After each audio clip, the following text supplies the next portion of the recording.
Thank you for our witnesses. Dr. Otez, you have a great background. I'm going to sing Dr. Sell's praises for a moment. It's not every day that we get an Olympic athlete in our midst, especially one that had a world record at one point. Do you still have it, by the way? No, someone took it a couple years ago. Still unbelievably impressive. I don't think any of us have world records in our history. Could be wrong. Certainly for nothing as impressive as what you did. But of all the accomplishments and things I respect most about Dr. Sell, it's the fact that she has my wife's unyielding admiration and appreciation that means the most to me as a college teammate of yours.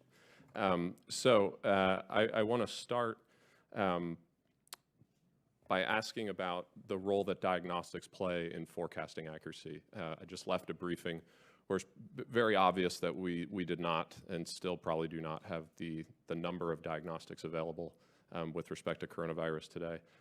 So when it comes to your forecasting accuracy, what role does having robust diagnostics play in the process?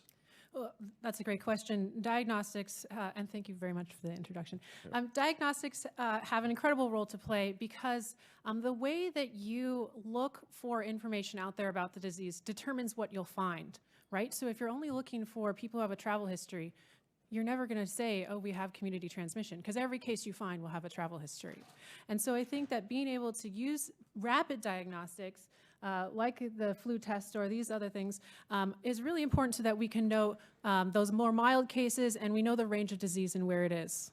Great. And then, did you have, sorry.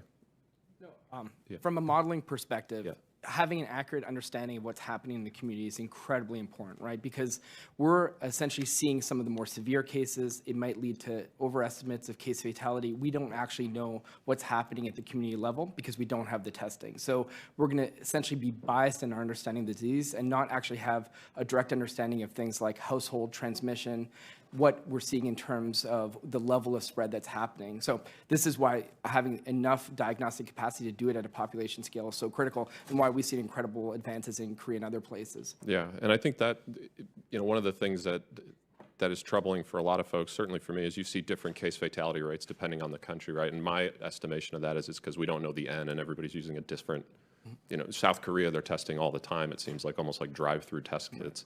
Whereas here, it's unclear to me how many people we've actually tested. I don't think it's north of 1,000. I could be wrong on that. So that's been a little troubling. I guess follow-up question on the model piece. If we had been testing on the order of, say, South Korea, how much further along do you think we would be, and how much closer to being able to more effectively prepare and prevent a major outbreak would we be if we had the better testing capabilities? I'll start with Dr. Sell.